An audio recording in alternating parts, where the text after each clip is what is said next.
It comes as no surprise, therefore, to learn that religion and science have always been considered to be twin sisters by Islam, and that today, at a time when science has taken such great strides, they still continue to be associated. And furthermore, certain scientific data are used for the better understanding of the Quranic text.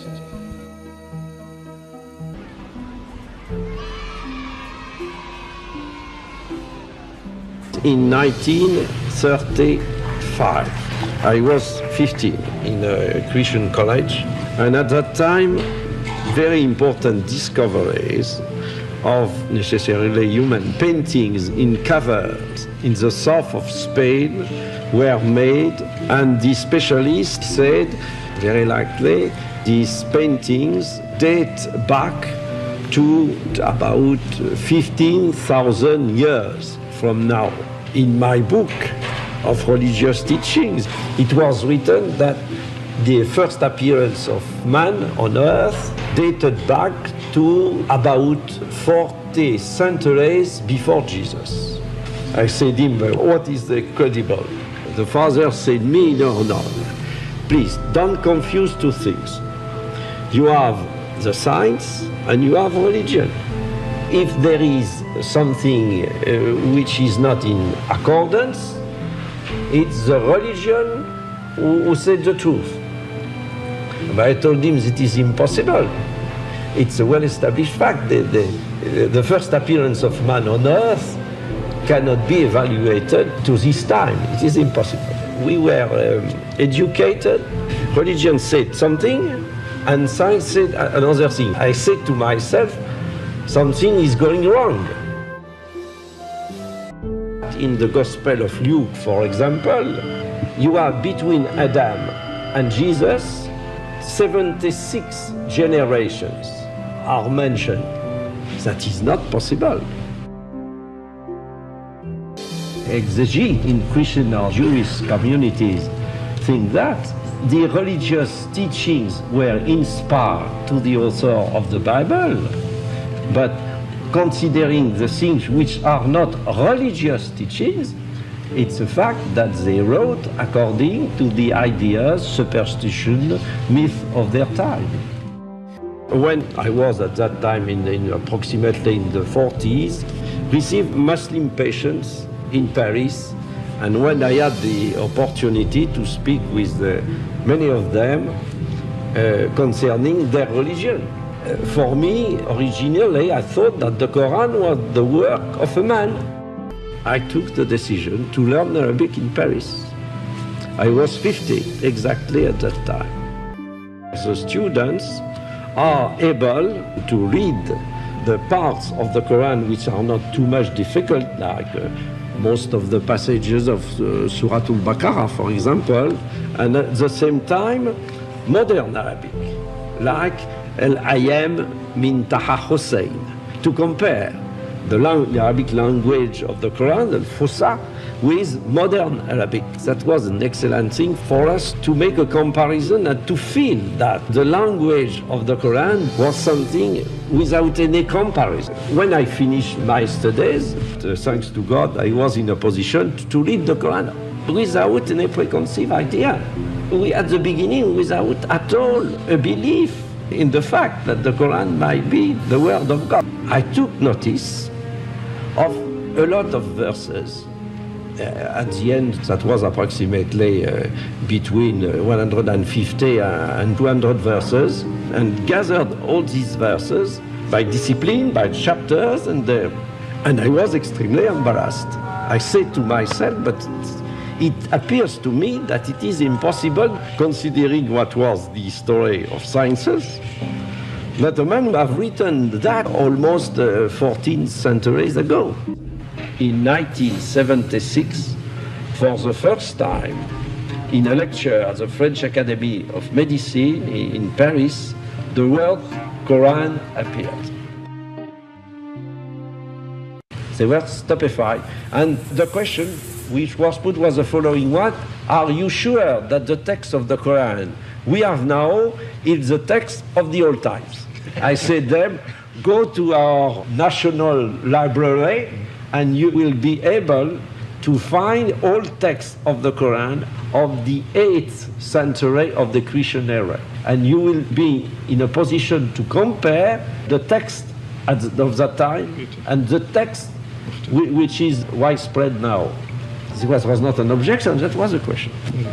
This lecture has not have been forgotten.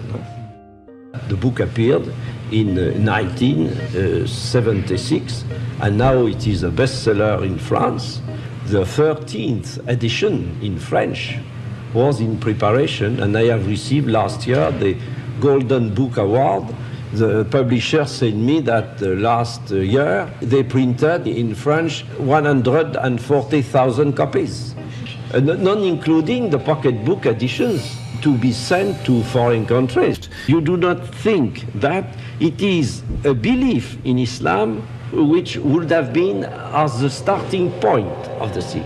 Not at all. It is through scientific reasoning. I said the Quran cannot be the work of a man. It's a terrible thing when in your life, when you are almost 50, you have in your mind, you say, but maybe I am completely wrong about the Holy Scriptures, but it's terrible. Alors, I wanted absolutely to improve my knowledge concerning the Quran without any particular aim, not at all. As a medical doctor, particularly attracted to natural sciences and physiology, I must confess that in 1972, when I read the Quran in the original text for the first time, these data concerning man were those which impressed me most.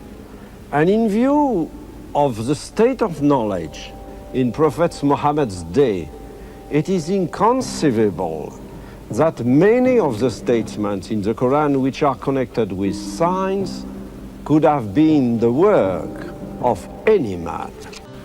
It is therefore perfectly legitimate not only to regard the Quran as the expression of revelation, but also to award it a very special place on account of the guarantee of authenticity it provides and the presence in it of reflection which, when studied today, appear as a challenge to human explanation. I suppose that my explanations are enough for everybody one who is objective and sincere to say the Quran cannot be the work of a man.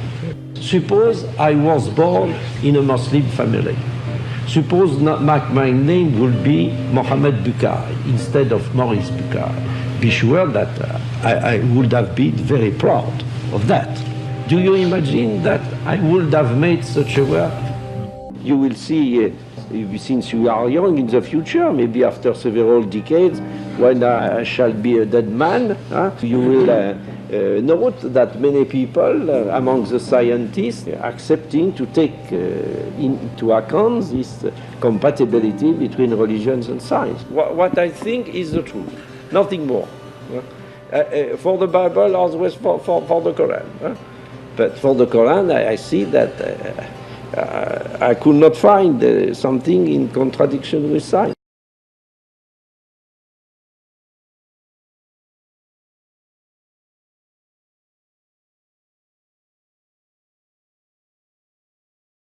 Haman 6 times appeared in the Quran. I visited famous specialist in hieroglyphs in Paris, and I told him I know a text which appeared during the 7th century of the Christian era. He knew perfectly well the Arabic language. I wrote Haman before him, and he said me that is not possible, because the hieroglyphs were absolutely unknown between the 3rd century and the discovery of Champollion during the 19th century. It's not possible. I told him, yes, it's not possible, but maybe you will have another opinion when you will see this Arabic text. What it is, this text? I told him, I want to, at first, that you tell me the meaning of Haman in hieroglyph. I said, Haman is a family name of the New Kingdom, and if you consult to the library of the Collège de France, the famous dictionary of the family name of the New Kingdom by a German author whose name is Ranke, you might find Haman. And he said me, I do not remember exactly what was the profession of Haman, but the profession of Haman is indicated in this dictionary. I went to the library, and in the dictionary it was written, Haman, a director of the workers in quarries. That is to say, the man who was building with stones, of course, because at that time the great monuments were built with stone, not at all with wood. And so that you have in this dictionary of the hieroglyphic name, the name of Haman, to whom the Pharaoh said, build the tower. And when I came back to this professor, this expert, and I said to him, have a look, and I opened the Quran before him, he was stupefied without any voice. I told him, like the Bible preserved the name of Ramesses, the Quran preserved the name of Haman. He was stupefied and he was without voice, and he said, maybe we might write something about that in the future, and unfortunately, 6 months later, he died.